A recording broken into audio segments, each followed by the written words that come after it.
Hello, my dear queers, gays, and theys. This video is for you. My hetero allies are also welcome. Thank you for the support.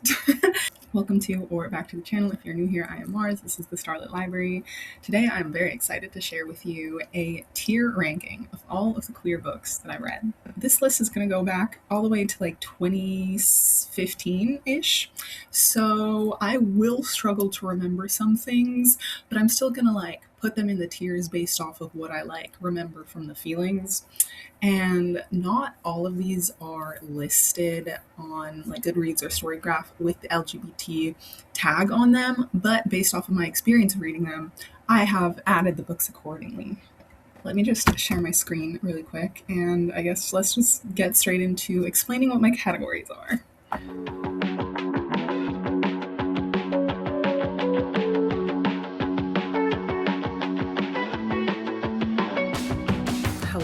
Editing, and I realized I didn't even explain what my tier ranking meant, so I'm going to go over what I called them and how I categorized them.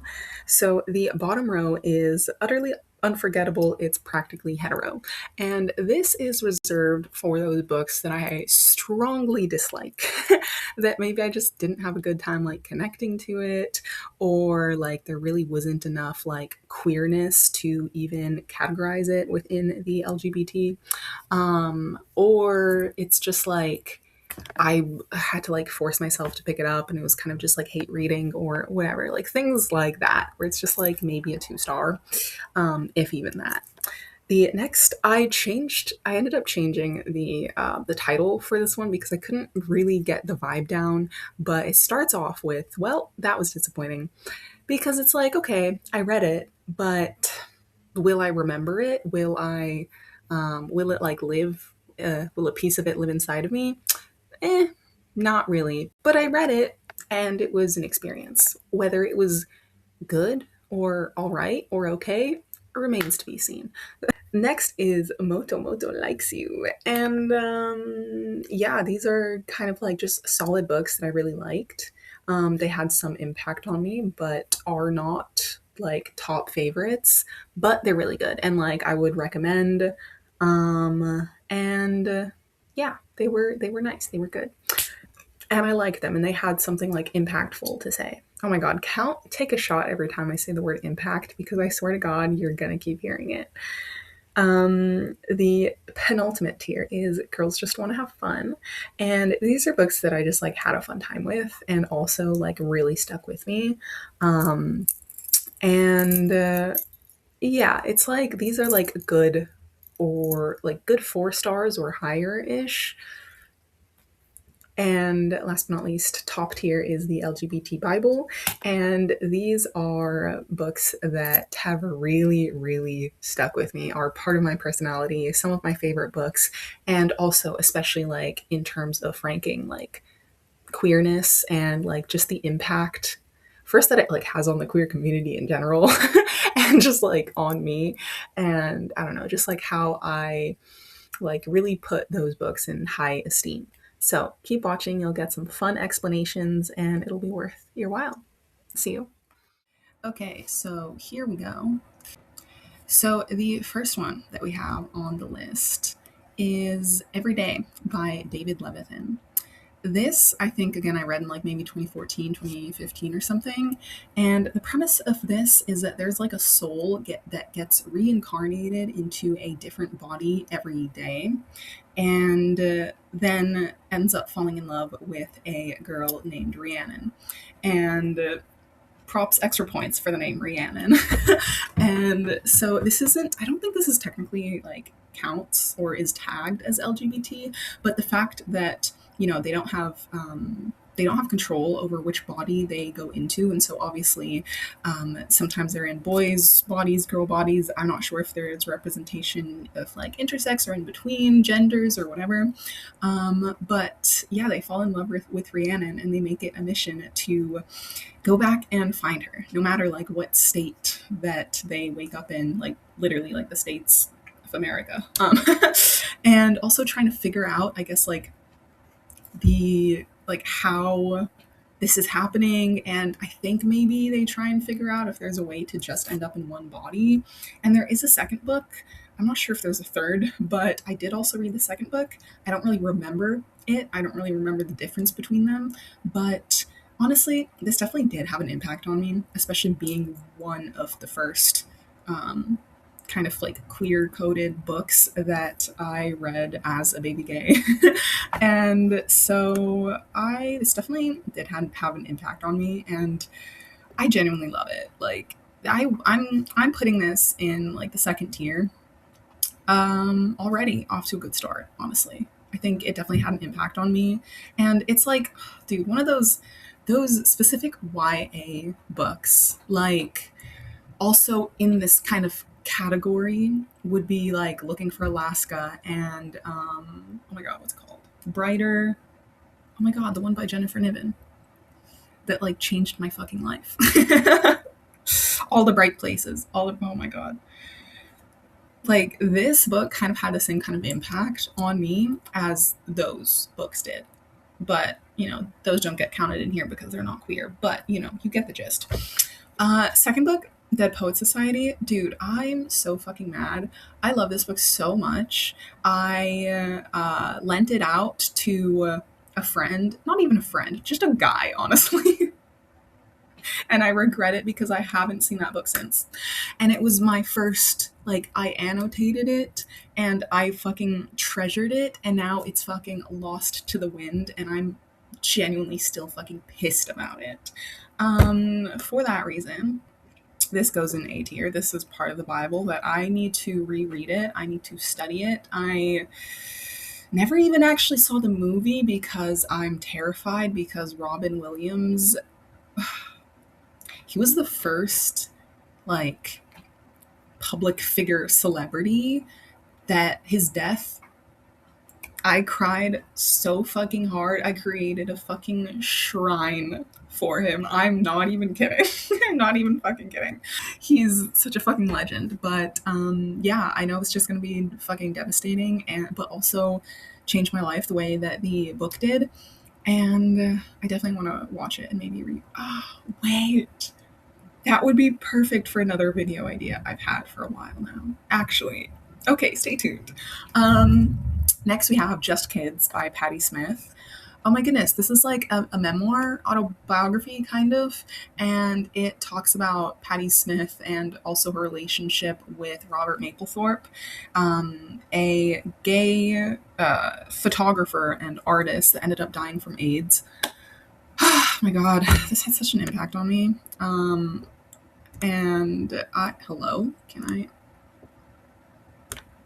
Hello? Girl. I'm not sure if this would really go in the first or second tier, because I would say it's pretty, like, it was pretty inspiring, but I'm not sure if it's like Bible material. I don't know. I'd say, like, for now, oh my god, can you please fucking move? Okay, next we have Aurora Rising. And I've also read the second book, Aurora Burning, I think it's called. Or is that the third one? Anyways, there's a bisexual character in this, or two bisexual characters, and I love them so much. They didn't really get much of, like, they don't really get representation in terms of the relationships. Like, they're not the main characters, so they're very much just like side characters, but I really love them. And I feel like the characters in this book are so, like, distinct. And I still haven't even finished the series, but I do really like it. But I will say I'll put it here because, again, they're side characters. They don't really get the representation as much, but I'm glad that there is, like, the representation there in general, even though they are side characters. They're really cute. So I do really like this. Also, it's co-written by Jay Kristoff, like, of course. I love it. The Secret History. Oh my god, I have it right here. Again, this is one of those that is not, like, technically listed as LGBT, but boy is it. There is absolutely homoeroticism in here, like it's just a bunch of like rich people who go on vacation together and do some questionable shit. And God, the experience of reading this. Oh, this is in the Bible category. 100%. 100%. I adore this book so much. I could still just like vividly remember how I could not put it down, but I wanted to put it down so that I would take longer to read it so that the experience of this wouldn't end. You know? God, it's so good. It's funny though, I had a friend that I met in university that I saw she was reading this. I got so excited, but she did not like this book. It was way too like cynical and like dark and a bit disturbing for her, which, you know, for her personality type, it makes sense. But for me, Bible category for sure. Next, we have You Exist Too Much by Zaina Arafat. This is about a, I believe, I want to say Lebanese, Jordanian, or Palestinian / American woman who is exploring her sexuality or like, but, and like, I don't know. I really don't remember this. I will say that I liked it, but I don't really remember it. So I don't know. I read this, what? It was only like 4 years ago that I read it, but I've read like, okay, before Aurora Rising, and I don't know, from 2021 backwards, my reading averaged like 7 books a year. And now I'm at like 40 books a year since 2022-ish to 23. I'm about like 40 books a year. So some things, you know, I don't really remember as much, but I do remember I really liked it because I like connected to the themes of being in a Middle Eastern and American family, trying to kind of discover your roots. And even though you are in a kind of family and culture that doesn't support it, and I just felt like like I really admired how the character was still being so like free and trying to discover more about herself.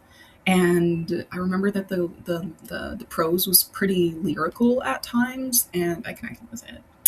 So next was a memoir, All Boys Aren't Blue by, what's his name, George Johnson, I believe. I don't really remember this. I'm so sorry. I remember like the experience of I went on a hike and I was just like sat down on top of a mountain. Well, it wasn't much of a hike. It was kind of like a small mountain / hill. And I just sat down and was looking at the view and reading this, listening to it on audiobook. I remember I liked it, but it really hasn't had a lasting impact on me. So unfortunately, I wouldn't say that it was disappointing though, but it's just like, I don't know. I'm sorry, but I don't know. I don't remember. I know it was very like intergenerational, talking about trauma, talking about like self expression and oh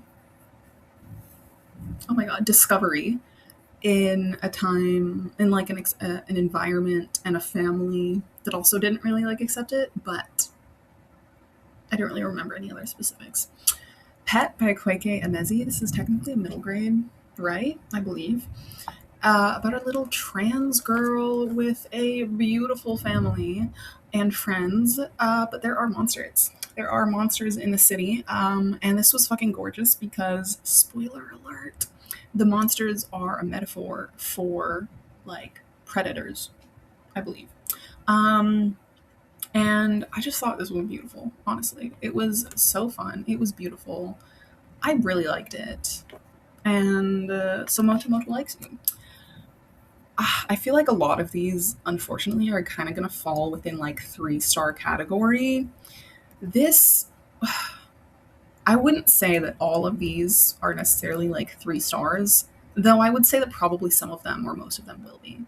Like, I don't specifically remember how many stars I gave all of these at the moment, but anyways, but I feel like I really need more, like a higher impact of books. Like, does that make any sense? Anyways, um, I need more books that will give me a stronger impact. Anyways, Hell Followed With Us by Andrew Joseph White.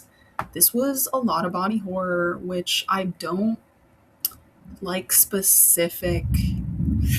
I don't like specific descriptions when it comes to like skin and teeth and nails and like it makes my skin crawl.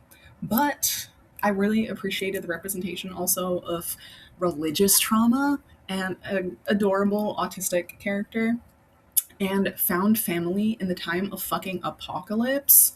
I would say that this goes like maybe like up here. Yeah, I don't know. That feels right for now. Six of Crows. Okay, I'm gonna be honest. It's been three, at least 3 years since I read this. Yes, this, there are queer characters technically, but there is zero, like, there's like no actual exploration of those queer characters. Like, it's really, like, you don't really know. Like, it's very subtle. But I love this book so much. And I've still been fucking terrified of picking up the second book. It is just a fucking duology. I need to pick it up. And I'm hoping there will be more queer representation in that book because I think there will be. I think there should be. But I don't know because I haven't read it yet. Lovely. That's still gonna go up here. Yeah. Hot take. I fucking hated this book. Conversations with Friends. Sally Rooney. I, first of all, had no fucking idea about Sally's, like, grammatical, what's it called? Like, style? Is that not grammar? Oh my god, what the fuck do you call it? Like, her formatting in the way that she does not put quotation marks when people talk. And so, genuinely, like, it took me a fucking long time to realize, well, not a long time, but it took me a minute to realize that, like, the style of her like formatting also included people talking to each other and wasn't all just like mental thoughts. Um but I didn't like this book at all. I did not like this book. I don't even know what else I have to say about it. Like, genuinely. It was just like forgettable. It was messy in the sense that, like, what the fuck are these characters, this main character, like, what is she doing? And it was just, I don't know, I feel like I was kind of hate reading it. I don't, I do like drama, I do like messiness, but like something about it, such an unlikable main character that like it wasn't even entertaining for me. So, I don't fucking know. Next, we have the Tensorate series. Okay, I put multiple books because I've read like 3 out of 4 of the books in the series, which they're all novellas.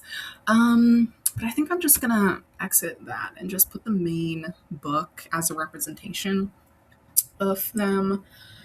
And I like this. I really like this because it's a very unique magic and world building system. And there is I'd say like non-binary / gender fluid character and a relationship with them. Actually, like, I like the story. I would say it's kind of like on the lower end, but I do like the story. I do like the world building. I really like the magic, even though it's not really like explained, but you do end up picking up on it. And I like the relationship and the queer characters. Empress of Salt and Fortune, y'all. I'm so sorry. I did not vibe with this as much as I was hoping. And my mistake, though, is that I listened to it on audiobook, which made it hella confusing for me because I definitely think I looked at like the ebook afterwards. I think there are physical, like, visual aspects to it that will make it make more sense, especially in terms of like, I don't know, the perspective and the storytelling And yeah, I just think that makes more sense to read it visually. And I don't really remember it very much. I would say that's kind of disappointing. I'm sorry. Okay, I just had almost like 30 minutes just filmed and over 20 books that I went through, and my software crashed before it saved. So I put all the books back in order. We're gonna try this again. Oh my god, that's fun. I love when that happens. Okay, ended off strong with getting the ninth. Go, that's next. And so, obviously, I think you might know where this one's going to end up. This is in Bible territory, even though the queerness was a lot more subtle than I was hoping for. Like, it's very plot forward, and then these characters are just gay. Which I love that. I was expecting more from that, but I love it. It's fine. Regardless, Bible territory. Absolutely fucking love this book. It was one of the most fun a girl can have without taking her clothes off, you know? If you know, you know. Otherwise, that's gonna sound weird. But it's a Panic at the Disco song. Anyways, and maybe a saying. I don't know. I don't know if that's like a general saying, but I just know it as a Panic at the Disco song. Next, we have The Magic Fish, which is I think, like middle grade graphic novel. And it was cute. Also, within the last time I filmed, and you didn't catch that on camera, I changed the title of this because I just didn't want to say that these were like disappointing. It's just that like they were cute. They didn't really have much impact. It's not really something that was super memorable for me, but like I didn't not like it as much as I didn't like this category, you know? So, The Magic Fish. This was, I think, like a kind of Vietnamese cultural spin on a what's it called? A Cinderella retelling, but not even like it's just like that the story of Cinderella is also like there's a different version of that in Vietnamese culture from what I remember, and then something to do with this little boy who's kind of exploring his sexuality, but like I don't really remember it. But I know that the drawings, like the art of it, was really really pretty, and it was cute. Again, not much impact. The Death I Gave Him by MX Liu. This, nobody talks about. I've never heard anyone talk about this, but I think it deserves more recognition and credit than it's given because it was actually really interesting. It's like a locked room murder mystery in like a research, like a scientific research center, and apparently is also kind of like a retelling of, I think, King Lear, some Shakespeare thing that I have never read before and I don't know what the story is. But then the main character ends up kind of falling in love with an AI that's like in its head. And that was original. That was interesting. And I remember the writing was really like lyrical and pretty at times. And yeah, I think this deserves more attention than it's given. I think it was good. Next, we have Cosmo Knights. This is another graphic novel where there's like these mecha knights that fight against each other. And then there's like a princess that falls in love with one of the knights, I think. It was cute. I really like the art as well. I liked it when I read it. It was cute. There's a second book that I still haven't read. I don't really know what else to say about that, but it was nice. It was fun. I like the art a lot. Next, we have How Far the Light Reaches by Sabrina Imbler.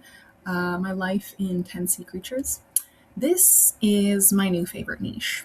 This is a memoir that talks about the author who's non-binary, their queer awakening and queer self-discovery within the backdrop also of talking about their family and like their family's like trauma through immigration, I believe from China, I want to say, and how she's like a second generation immigrant, I believe.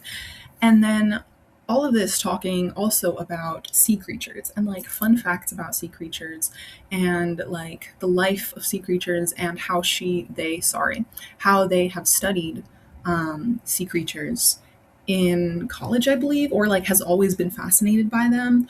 And it is my new favorite niche. Like anything that combines art, because there's also photos in here. Even though I read it by audiobook, I would love to get a physical copy because of the drawings. My new favorite niche: art, queerness, and science, especially natural history and animals. That and plants. That is my shit. That is my shit. And I need to read all of the books like that because apparently there's more like within that topic and niche. And like the fact that it's a memoir too.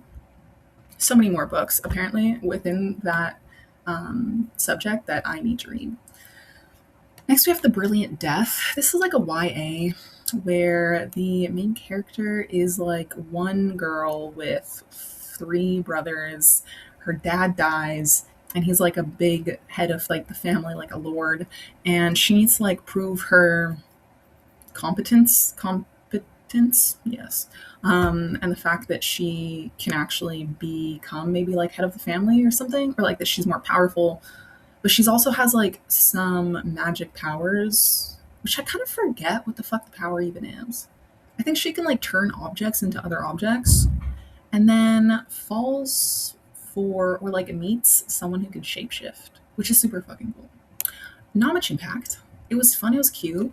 There's a second book I haven't read yet. Um, but it just, yeah, I read it. It was nice. Next, we have God Killer. Hannah Kaner. I love the representation in this. It has disability rep and like different queer characters, side characters, and I just love also the main character, and I love the attitude of the main character, and she's just super fucking cool. I'm gonna put this maybe here for now, kind of. I don't know, maybe even further. For now, I'm gonna keep it here. I've been thinking about wanting to get back to the second book that I haven't read, and now the trilogy is complete. So we have Our Wives Under the Sea. If you have seen my review about this, you will not be surprised. If you haven't, hot take. I'm sorry. I did not like this fucking book. I did not like this. It was too ambiguous for me, and it just didn't really give me what I wanted.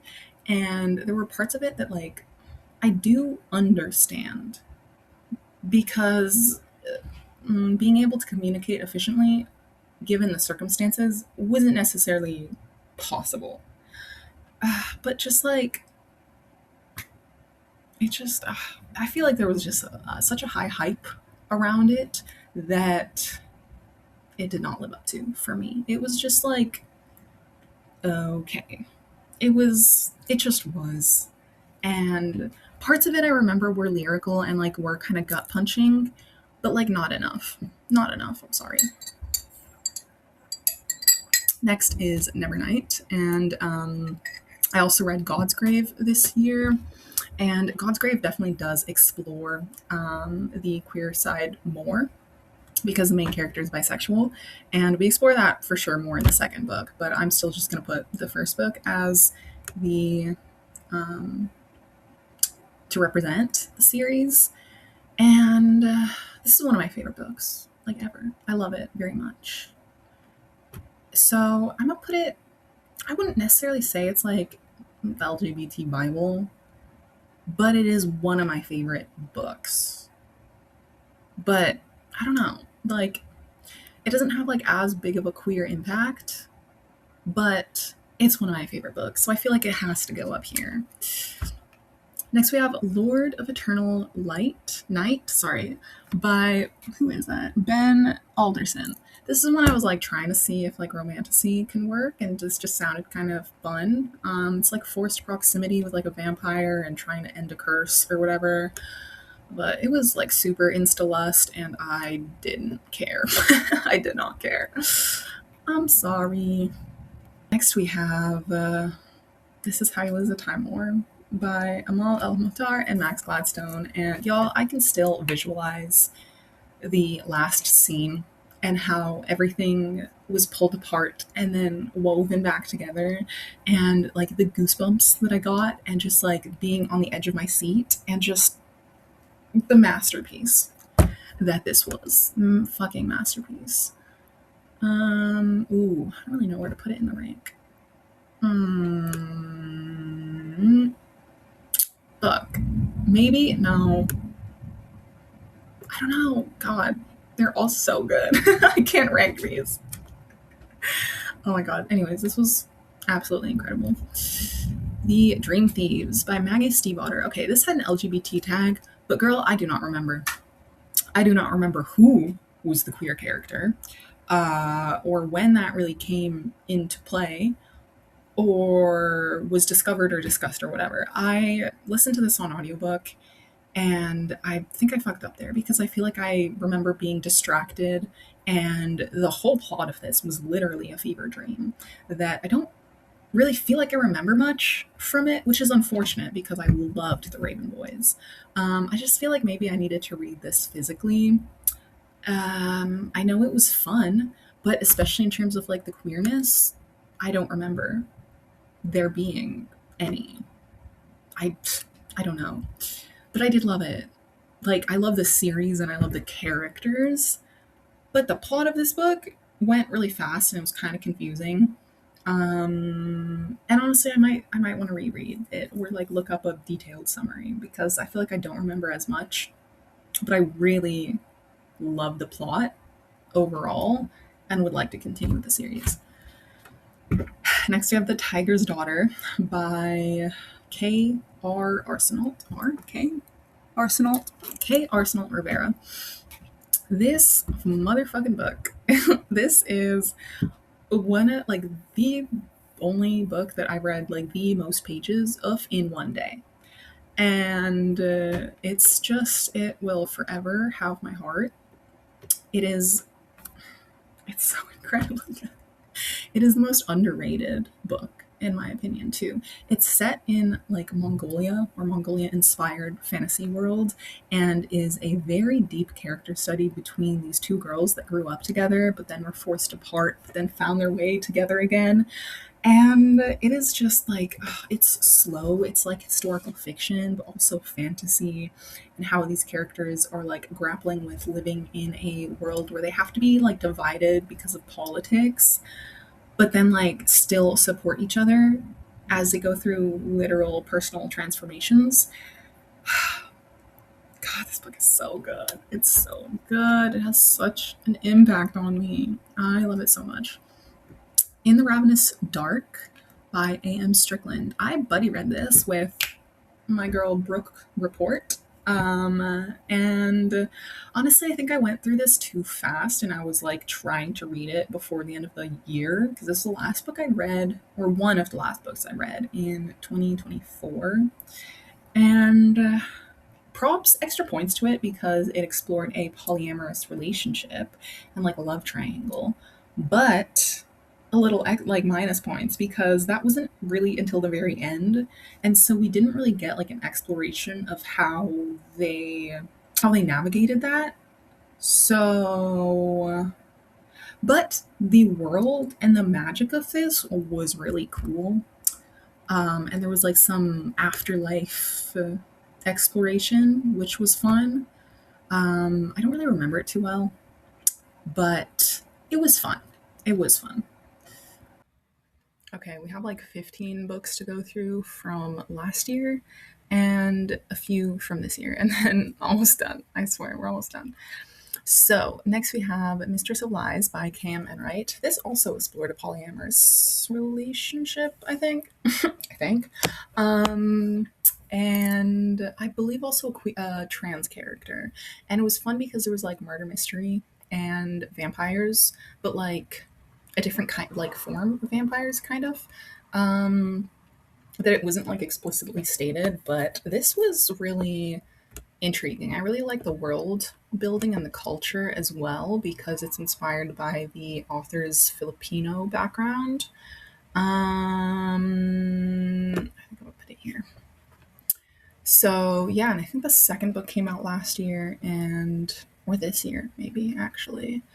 So that was interesting. That was nice. I liked it. Next we have Light from Uncommon Stars This talked about pretty heavy topics because the main character is a trans girl who runs away, is homeless, has to rely on sex work, and is trying to just rely on playing the violin, and then makes a deal with the devil to play the violin and get a bit more like fame. And then there's like another sapphic relationship with an alien, which was cute, but I wouldn't say that it had no impact, but it was just like, it was nice. It was cute. It wasn't like all that. I wouldn't say it's like a favorite. I think it was just like a 3 star or like a 3.5 star, but it was nice. Next, we have Down Among the Sticks and Bones. This is part of the Wayward Children series and follows two like twins that were some of my favorite characters. So I was excited to learn more about them and their story. And there was kind of like a Frankenstein element to this as well, and like mad scientist, which was fun. Not super impactful, but I look forward to reading more from it.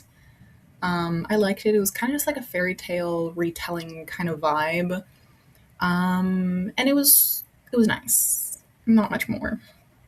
Feed Them Silence by Lee Mandello. This in premise was cool because like the main character worked with like wildlife conservation, especially with like wolves, that she ended up like developing this kind of like neural link to see and experience the life of a wolf. But she was kind of an insufferable main character and like ruined her marriage on purpose and like just refused to communicate. Like I did kind of like the premise. I don't know how to put it here or here, but like it was kind of forgettable and I just didn't like the character at all. And I don't know. It was just really mediocre overall. Next, we have Trans Like Me Conversations for All of Us, I believe. This is like a memoir, and it talks about like the representation of trans people in media a bit, and also gives some like historical tidbits. And it was interesting, but unfortunately, I don't really remember it very much. Which, do you hear that thunder? Nice, it's cooling down. Um, Anyways, I don't really remember very much from it, but it felt a bit like educational at the time. But I'm just really bad about like actually taking notes and remembering things from the nonfiction that I read, especially because a lot of it is I read through audiobook, which I would kind of like to prefer. I would prefer now, I think, to read nonfiction physically because I feel like I would remember aspects of it more, or I would at least like to jot down more notes. Next, we have The City of Dusk. This is one of my favorite books of last year. One of the main characters is bi or lesbian. I don't remember. I think she's lesbian. And I fucking love this book. I'm not sure if it would necessarily be on like Bible territory, but I really fucking love this book. This is one of the only books where I was like reading it as an ebook and then loved it so much that I ended up buying a physical copy, which at this point now that's only happened twice, I think. So yeah, this was a lot of fun. I think it was at a time when I was reading just like super mediocre things, and then I just like randomly picked this up and I couldn't stop reading it, which is like I love when you like I finally find something like that. Which I would love to find something like that right now. I feel like I'm in one of those points where I've just been reading mediocre books. Next, we have The Unbroken by C.L. Clark. Oh my god, I was so disappointed. I feel so bad, but because I had high expectations for this, but it did not meet them. I feel bad putting it down here. I don't know if it deserves to go down there, but like, uh, don't really know where to put this because I listened to it on audiobook and it like was pretty confusing and super fucking repetitive to me, honestly. I think sometimes like the names of the characters confused me a bit, and in terms of like who was on what side of this kind of revolution. And so I was kind of like losing track of what was going on. I feel like I was distracted. I think like I need to find the best environment where I can listen to audiobooks, because I think like sometimes, especially if I'm just like walking or cooking, like I feel like those are the times when I want to be listening to audiobooks, but those are the times when I feel like super distracted as well, that I'm not fully retaining the information. And I can't like give up audiobooks altogether because they're like I still like love listening to them, but I don't know. Parts of this like I know for sure the plot was repetitive as fuck. Like the main characters really kept on going back and forth between each other, and like their like the plot, I don't even know how to explain it. I can't even explain it right now, but it just did not meet the hype that I was expecting, and I found that really disappointing. Next is We Could Be Rats. This was like depressing and sad, but also fucking hilarious, and I loved it. And I was also super fucking confused at the end because, like, what actually happened? You know, I don't know, but I really love this book. Honestly, it was so cute. My first Emily Austen, and definitely not my last. I like cried at some point when it really wasn't all that sad, but it had such like an impact that I related to. It was great. Next, we have Vicious by V.E. Schwab. This is one of those that was not tagged as LGBT, but like you cannot look me in the face and tell me that these boys are not gay for each other. They are so gay. And I had a blast. I definitely had a blast with this. The academic setting, the competitiveness, the I want to kill you, but I also want to fuck you. Love that. Next, we have Into the Crooked Place by Alexander Christo. This is super underrated, in my opinion. I think the world building was so much fun. The plot, super interesting as well. Some like side characters really needed a bit more attention, but I do really like the characters, like the main characters that we do focus on. But because there's not as much like side characters developed, I feel like some parts of it could have been a bit more developed. I believe this is a YA, but especially like the plot and world, super fun, super fucking fun. It kind of gives me Six of Crow vibes, so I'm gonna put it right next to that. Next, we have These Burning Stars by Bethany Jacobs. Ooh, dude, bro, this was lethal. This was fucking lethal. They were like really out there going against each other's throats. This was such a fun this was such a fun read. And I'm gonna put it maybe here. I really loved it. I can't even I'm This is like a cat and mouse game set in space and has also other really interesting like side characters and a incredible plot twist that makes you want to reread the whole story. Highly recommend. Next, we have The Fireborn Blade. This had like no gayness to it whatsoever. And I'm reading the second book right now, and I'm not entirely sure if I care. Actually, okay, let's see. The world is kind of cool because we do get a bit of like lore about dragons and how it impacted their history, which I liked those like archival little bits. And the plot twist was actually pretty cool. So yeah, it doesn't deserve the last tier, but I read it. Next, we have At Dark I Become Loathsome by Eric LaRocca, the first Eric LaRocca I read. Not the last, but definitely not the best. I expected so much more, especially as a horror. I expected this to be like creepier or more gory, and it was just like forgettable. I'm so sorry, Eric. I appreciate and respect you. I'd love to read more, but that was not it. The Macabre by Kosoko Jackson. This was a good time. I had fun with this. I think I read the ending way too fast, that things became kind of like a blur. And there was a plot twist, and I'm like, wait a minute, what the fuck? In terms of like the big reveal. But I definitely had a good time with this. I love that this explored art, and there was like a curse of this collection of paintings that all like seeped out deadly magic. And I fucking loved that aspect of it and how it had like pretty high stakes. And it was really good, honestly. Even mm, mm, I don't know. I don't really know where to put this every day in terms of like the ranking between other books because I read it so fucking long ago. But it's still one of those core books, you know?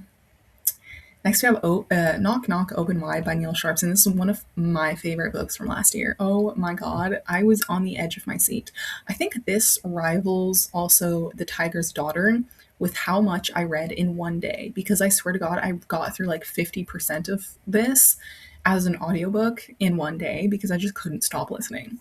And I was like doing my little reading journal at the same time. Yeah, I had such a blast. I had such a blast. Oh my god, I fucking love this. This. God, I don't know how to fucking rank this tier, but this is for sure within the Bible. The Starless Sea. Oh, bitch. Dude, this is one of those books that I had been putting off for so long because I knew it was exactly the type of book that I would love. And I felt like I had to keep putting it off to be like reading it in a specific mood, in a specific season, a time period, whatever, that I just kept on putting it off. But like, God, it's so worth it. It's like a fairy tale, but like with high stakes, but with coziness, but with like the feel of, what is it, Inkheart, kind of. And I don't even know what else to compare it to. But it's so incredible. It's so incredible. I loved it so much. And it was like tender and oh man, that's love it so much. Okay, and that's all from 2025. And all that's left is what I've read so far in 2026. Okay, we are almost done. We have just the books that I have read this year so far. I took a break, had some lunch because I was fucking starving. I had a beautiful veggie patty, and I got some cherry lemonade. New hyperfixation for the summer for sure. Absolutely love it. And I'm ready to get this party finished so I can go back to watching The L Word and maybe find something new to read. So we have, okay, Akame ga Kill Zero, Volume 5. There's also Volume 4 in this, where they introduce a very lesbian character.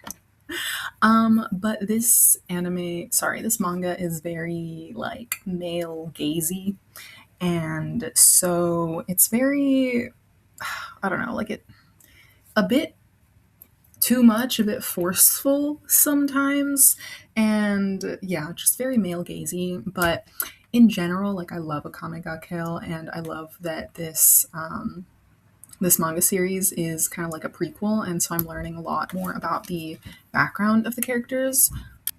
And I think like the characters are pretty cool, especially in terms of their kind of magical abilities. But it's doing a bit much because it's, again, very male gazy. Where do I put this? Okay.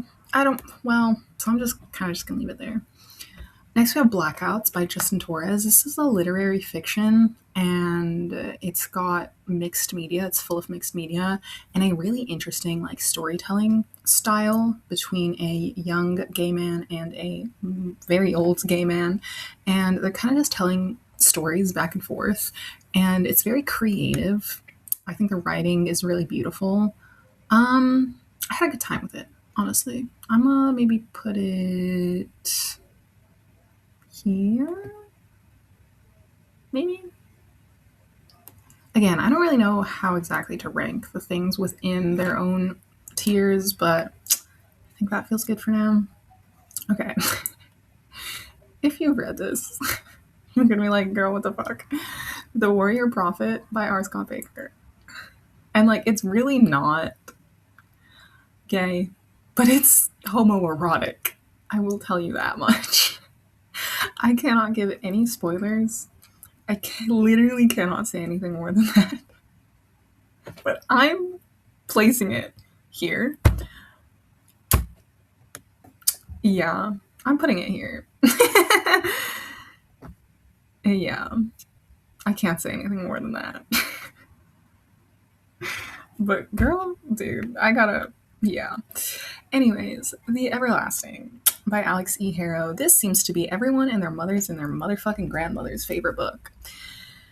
I feel like I was really pushing myself through it, and I just didn't really want to pick it up. And I feel bad that I had like a kind of disappointing experience with it, because I recognize that the writing was really beautiful, and there definitely were some interesting like topics relating to like colonialism, but it did not hit me the way that it seemed to have hit everyone else. And the relationship is technically like a heterosexual one, but the character Una, a lady knight, and she, like, her character is literally Gwendolyn's character in Game of Thrones. Oh my god, what the fuck is her name? Sir Brina? No. Of Tarth. Oh my god, what the fuck is her name? Bryn of Tarth? Anyways, that's Una, literally. And then it's like the other main character is this skinny little, tiny little man. And I just love the type of, I don't know, gender role reversal, in a sense where you wouldn't necessarily see that this like beefy butch type knight is getting with this like skinny young man. But I love that for them. It just was not for me. Y'all, if y'all see this down in this category, don't at me. It just wasn't for me. Manhunt by Gretchen Felker Martin. Very, very transsexual. This was gory. Had a lot of like important topics about TERFs, which is trans exclusive radical feminists, where they're like, no, you're not a real woman. And then a lot of them die, which is cool. So let's see.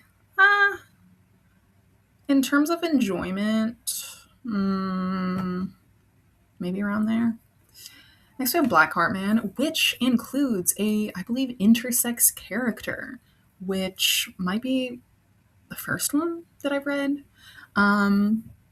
Love the culture and the world building and the lore in this one.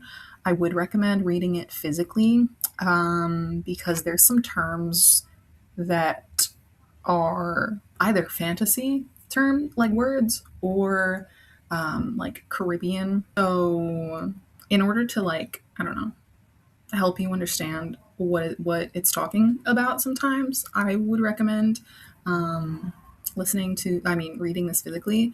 I was already familiar with some terms, and this has kind of like open poly relationships, which was really nice. It was sweet.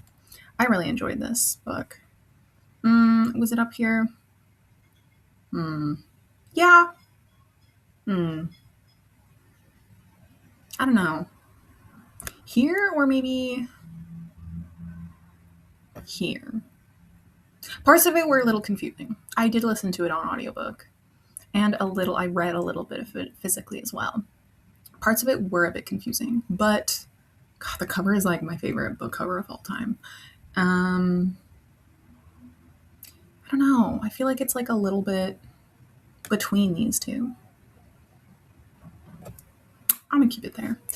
Saarland by River Solomon. This was not exactly what I expected. It was much more modern. I was expecting it to be in kind of like more of like an actual fantasy world, but it's set in our world. It deals with a lot of religious trauma, but then also very like a bit not supernatural, magical realism and feminine rage, which love that for them. I would say maybe here. A Memory Called Empire. Oh man, I love this one. It was so good. It was fun. Let's see. Okay, I'm gonna move this a bit around. Yeah.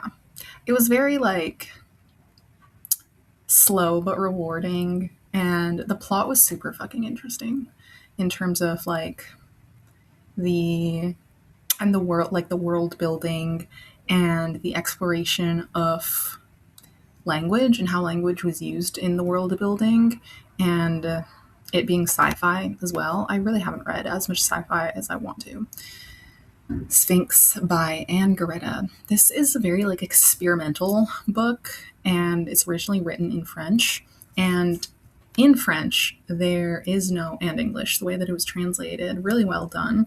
The main character has no gender markers.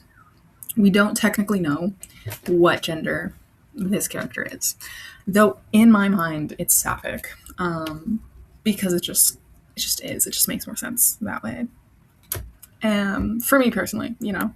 But I love that there is like it's very experimental, and it was sad, and it was pretty gut punching, and it was really good, honestly. It was recommended by a friend and would not have come on my radar otherwise because it's very like not the type of genre that I usually read, but I liked that it really like broke up the other genres that I've been reading. Next we have Rat Queens. Love the title. We This is a graphic novel. It's D&D style, just like four bitches coming together and slaying monsters. Very fun. I'm very intrigued to see like what else is happening and gonna happen. I think I'm gonna just put it like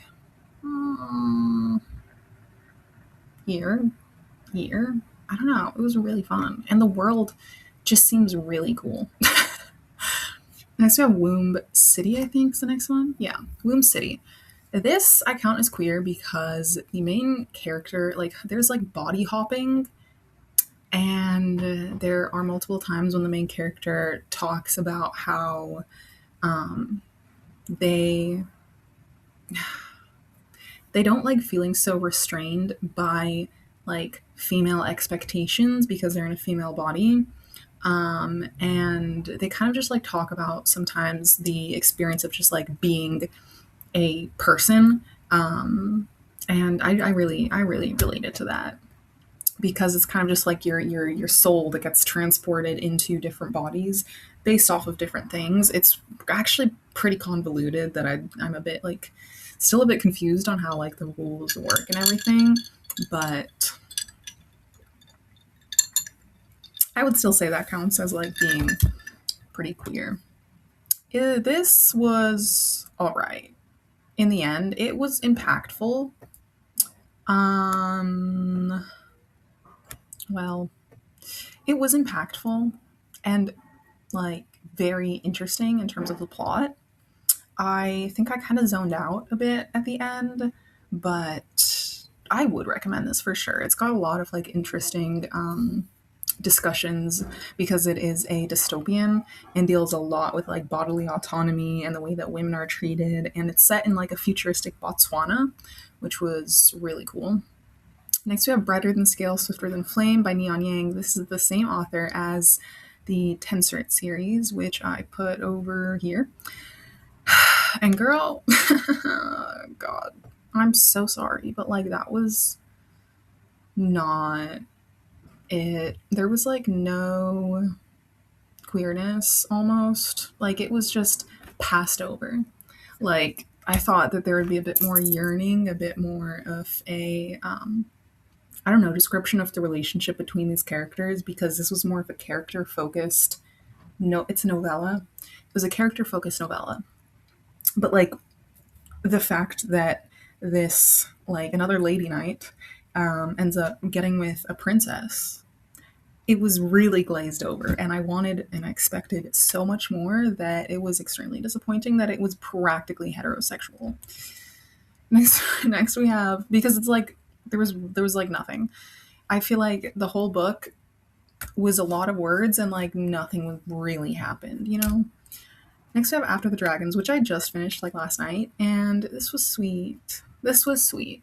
I liked it. I think that it's like I don't know how much of an impact it's gonna have, but I liked it, especially because this deals with like immunology research and dragons and like a relationship between these two boys that one wants to help the other, but he doesn't really want to be helped. And I mean, I feel like I really would have wanted more in terms of them expressing themselves to each other, but like the nature of the personalities between them didn't really give that. But overall, I thought it was pretty sweet. I don't think it's going to have very much of a lasting impact, unfortunately, but I liked it. And that concludes all of the queer books that I read. Honestly, it feels like it's not that much. It's really not that much, and the number needs to just keep on getting higher. So, if you could, please let me know what your favorite queer books are, and I will continue adding to my TBR. I have a lot more on my shelves on my TBR that I would like to get to, and I definitely look forward to it. I look forward to maybe hearing your reactions if you agree or strongly disagree about some of my ranks, because I feel like some of the ones that I put on the bottom are real hot takes, and some people are not going to like that. So let me know.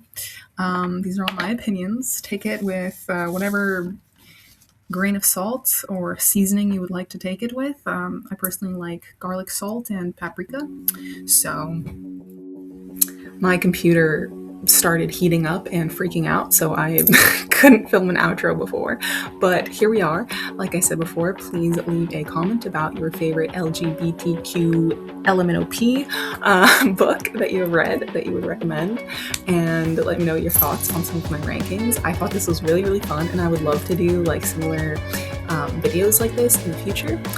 Leave a like if you liked it, and if you would love to see more from me, please subscribe, join my little community. It really helps out a small content creator like me, and I hope to see you in the next one. Have an amazing day. Bye!